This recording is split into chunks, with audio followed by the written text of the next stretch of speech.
Hey guys, welcome back to my channel. Today I'm going to show you 5 things that you didn't know about your smartphone. Some of these are going to be for iPhone, some of them are going to be for Android, but all of them I think are pretty cool. So without further ado, let's jump into it.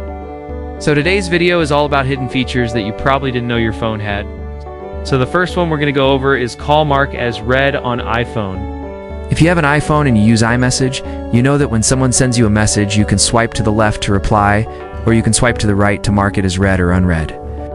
What a lot of people do and know though is if you swipe up from the bottom of the screen, you can actually turn that message as read without even opening it. So this is really nice if you're busy and you see a notification come in, but you can't pick up your phone at that very moment. Swipe up, mark it as read, and move on with whatever you're doing. It's just a simple little hack that will save you having to look at the notification and then go back to it later.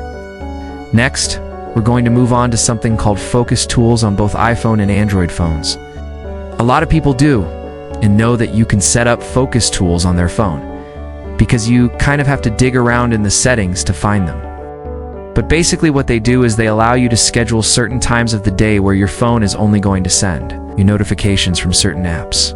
So for example, if you work out a lot and you want your phone to not distract you while you're reworking out, you can go in here and you can set it up so that during certain hours of the day, your phone won't send you any notifications. This also works if you're trying to sleep. You can set it up so that from 11 p.m. to 7 a.m. your phone won't send you any notifications. And you can do this for a bunch of different apps. So if there's something that you're trying to break a habit with, social media is a big one for me. You can set it up so that way you're not tempted to pick up your phone and start scrolling through Instagram when you shouldn't be.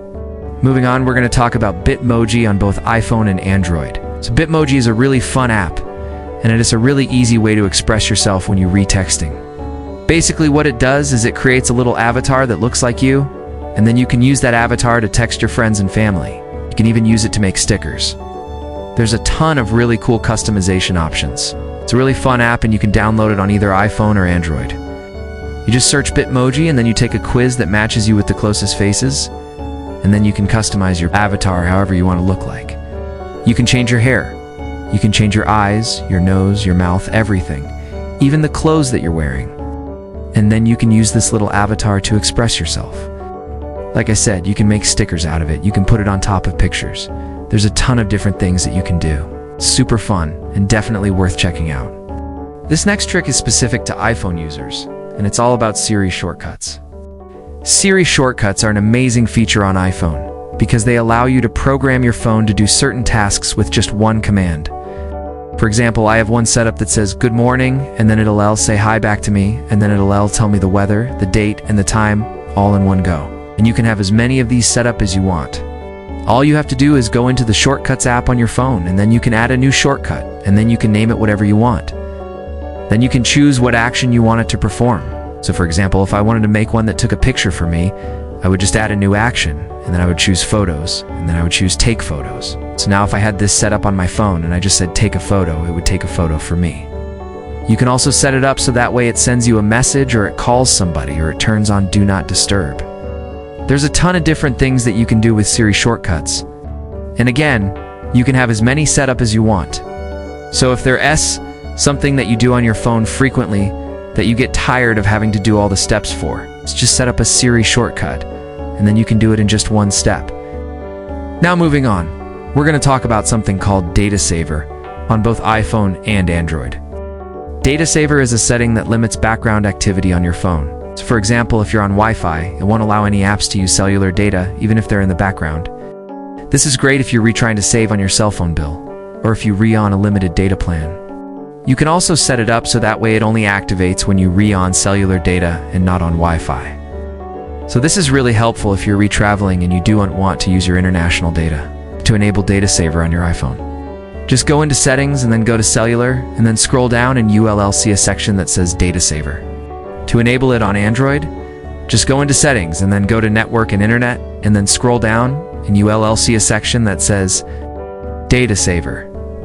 This isn't a new feature by any means, but a lot of people don't know that it exists. So definitely check it out if you're trying to save on your cell phone bill.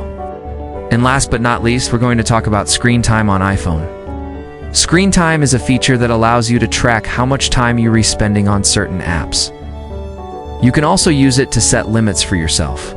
So that way you're not spending too much time on social media or other apps that you might be addicted to. To set it up, just go into settings and then go to screen time and then select the apps that you want to track. Once you've selected the apps, you can set a limit for each one. So for example, if I set a limit of 30 minutes for Instagram, my phone will let me know when I've reached that limit, and then it'll stop me from using the app anymore for the rest of the day. You can also set it up so that way it sends you a report every week.